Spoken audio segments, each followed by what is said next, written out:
Now available in paperback and Kindle Unlimited. The Man Crisis. Learn why so many men are struggling to find their way in an increasingly gynocentric world in The Man Crisis. Get your copy of The Man Crisis in paperback and Kindle Unlimited today. There was another tragic mass shooting over the weekend at the Greenwood Park Mall in Indiana. And in this incident, 20-year-old Jonathan Douglas Saperman was alleged to enter the mall, go into one of the bathrooms, and prepare to participate in a mass shooting where 3 people wound up losing their lives as he started his murder spree, spraying at the food court. However, as your Jonathan Douglas Saperman was allegedly participating in his mass shooting, a good Samaritan came on the scene with his own loaded weapon and then shot and killed your Jonathan Douglas Saperman before he could take any more lives. Now, your 22-year-old Elisha Dickin is being heralded as a hero for bringing his loaded firearm into the mall and using it to defend himself and others from the mass shooting that Saperman had planned to participate in. Now, the police are seeing this recent mass shooting by your Jonathan Douglas Saperman as an isolated incident, but when I take a critical examination of the background of your Jonathan Douglas Saperman, it fits right in line with the pattern and profile for beta males that I talk about in my book, The Man Crisis. And it's clear to me that your Jonathan Douglas Saperman was a man in crisis due to the extremely troubling way he was raised by his divorced mother. Now, many of these beta males come from either single mother households, divorced households, or households with beta male fathers. But your Jonathan Douglas Saperman seemed to come from a very dysfunctional background, having come from a divorce to being in a situation where his mother and his brother were in the middle of a custody battle, and as he was living with his mother, who was allegedly starting a career as a nurse, he was winding up living in one of these hotels where homeless people are forced to reside. And I believe that this is one of the things that led to a lot of the frustration and anger that your Jonathan Douglas Saperman had inside of himself, coming from that dysfunctional home where he had seen his father leave the family due to divorce, and then he wound up in a situation where his mother lost several jobs, and then he was forced to live in one of these hotels where homeless people live, and this led to him having a lot of frustration that simmered and boiled inside of him as his family was going through all of this turmoil, and then his brother was trying to get custody of him. So he was in a situation where he had a lot of frustration going on. He was simmering and boiling in anger for an extended period of time, and as he was simmering and boiling in this anger as related to his family situation, he wound up going and participating in violence in school and having several assaults at the school, according to court records. And as he was simmering and boiling in this anger, he was on websites like your 4chan, which seems to be a hub for a lot of these mass shooters, and other websites allegedly showing off the ammunition and other items he was going to participate in this incident. Now, I find it interesting that this beta male seemed to have, while he was financially struggling, seemed to have found a way to get the money for these weapons. And this again shows me that when it comes down to these kind of individuals, that they will find any way to get these kind of weapons. So a lot of people will want to sit there and talk about gun control laws, But it seems like this male again found a way to pick up these guns legally, and he seemed to have found a way to go out here and amass this arsenal and all of these bullets, even though he was practically homeless for a period of time, and he was in the middle of a custody battle. And you would think that a boy this poor wouldn't again have this kind of money, but he seemed to have found the money to go out here and buy these firearms, which shows me how determined these beta males can be to go out here and get the weapons that they want to wage their war on the world, because they believe that they can't really accomplish something in life, and because they believe they can't accomplish something in life, they look to go out here and go out in a blaze of glory in infamy. And that's what I believe your Jonathan Douglas Sapperman wanted to do on Sunday afternoon at the mall in Indiana. He wanted to go out here and go out in a blaze of glory, and he wanted to become infamous by shooting up as many people as possible. However, God had a different plan, and thank God there was another individual carrying a firearm, and this individual wound up neutralizing this man's threat before he could go out here and take the lives of innocent people who were just shopping at the mall. Now, this is the second incident where we see another person intervening. The first one was in Virginia, where one of these beta males wanted to go out here and shoot up a graduation party, all because he couldn't drive into the parking lot, and he wanted to go out here and hurt all of these little children, all because he couldn't go out here and do what he wanted. And he pulled out a AR-15 style weapon like this individual, and what he wanted to do was take the lives of innocent people. But thank God, again, a black woman was there with her own firearm, and this was the first reported case of somebody defending themselves from a mass shooter. Now,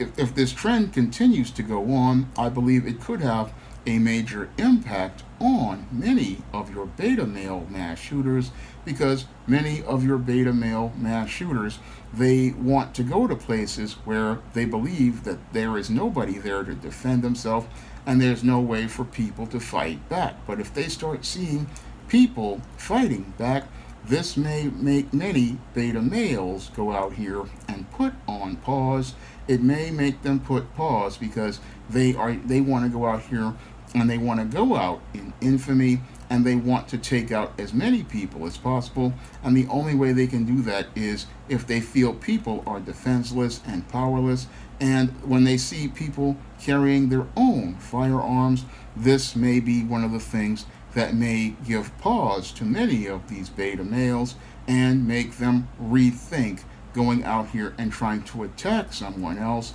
because many beta males are cowards and they hate it when there is a situation where things are equal. Now, in this state of Indiana, in this city, people have a right to go out here and conceal carry firearms, and this may have been the equalizer in this situation that may have wound up saving a lot of lives, because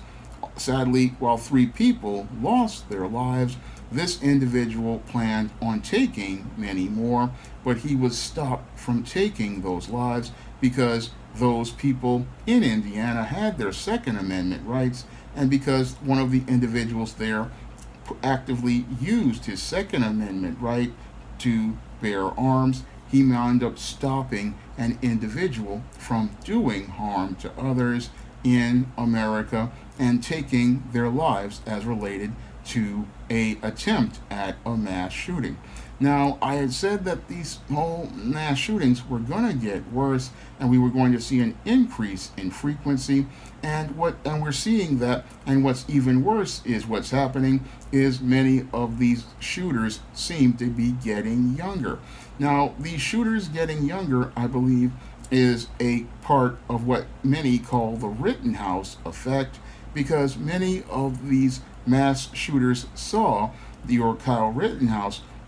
get acquitted in the courts. And once they saw Kyle Rittenhouse get acquitted in the courts, and they saw your far right individuals giving Kyle Rittenhouse celebrity status, this is what is motivating many of these beta male mass shooters to go out here and try to go out in infamy, because they believe that they will get the same kind of attention and support that your Kyle Rittenhouse received after he went to Kenosha and wound up taking the lives of 2 people and maiming another. Many of these young males, because they have no father or male figure to give them guidance, they're thinking that going out in infamy by participating in a mass shooting will get them the attention that they desire. And because they see these guys getting all of this attention online and in social media, they believe that this is something positive for them. And this is a very dangerous thing, because it just shows us how many people don't understand why we need to invest in men, because when we invest in men, they don't wind up participating in the violence that beta males participate in. Because if there is another man there to give a young man guidance and give him positive attention, he won't be thinking about participating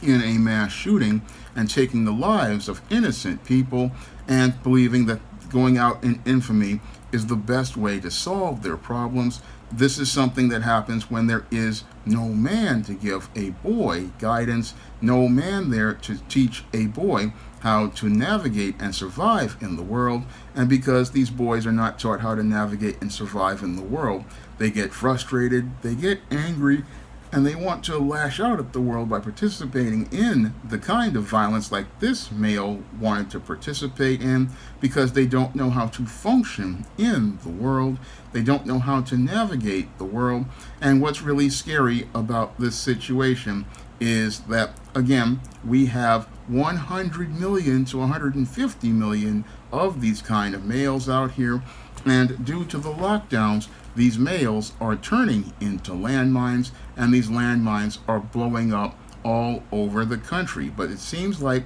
there are people adapting to the situation of these mass shooters, and maybe this adaptation may be the thing that part of the thing that turns the tables as related to these beta males and gives them pause. So that is one of the things I'm seeing as related to this trend of mass shooters. And those states with concealed carry, they are showing how people adapt to the situation. But the ultimate solution to stop mass shooters is to stop raising boys to become beta males. And the way we stop boys from becoming beta males is by investing time in boys and help them to grow up to become healthy men. Because it seems like the complete collapse of the family is one of the core reasons for this attempted mass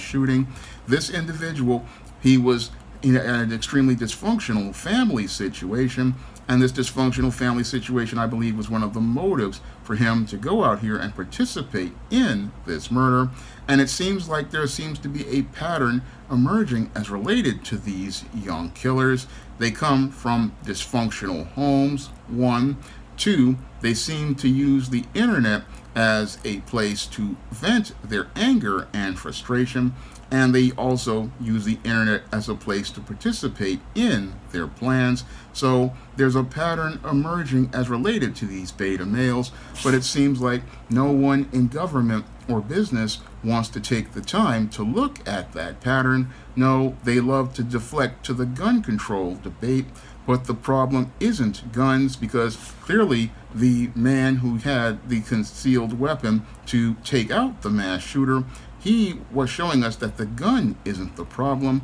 No, in this case, we clearly see that the problem with Jonathan Saperman was the complete collapse of his family unit and the fact that he had his complete family fall apart, which led to him becoming one of these beta males who is extremely frustrated, extremely angry, and in some cases extremely hopeless. And America has to really, again, take a real critical look at the way we're raising boys to become men. We have to take a critical look at the way our American nuclear family unit has fallen completely apart. And sadly, many Americans, politicians, and business people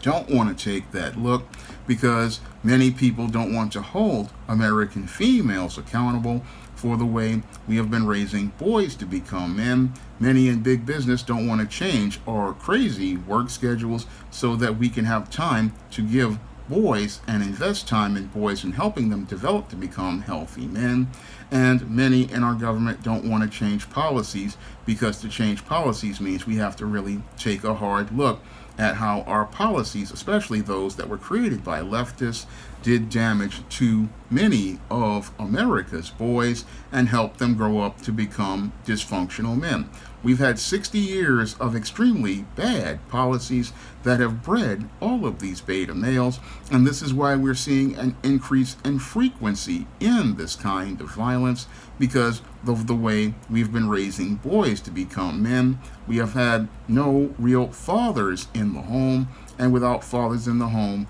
you're not going to be able to raise healthy men and create the kinds of men who build society, because beta males, they are just those who will go out here and look to destroy the world around them, because a woman cannot teach a boy to become a man, and a society that doesn't teach boys to become men create males who wander without purpose or direction, and these males grow up to become men in crisis. Now, if you want to learn more about what motivates beta males to participate in the violent and destructive behaviors that they participate in, you can pick up my book, The Man Crisis, on Amazon.com in paperback and Kindle format. You can also find The Man Crisis on Smashwords, the iBook Store, and Google Play. And if you want to see me do more men's issues videos like this, you can donate to my Patreon, my PayPal, or my Cash App by clicking the links in the description box.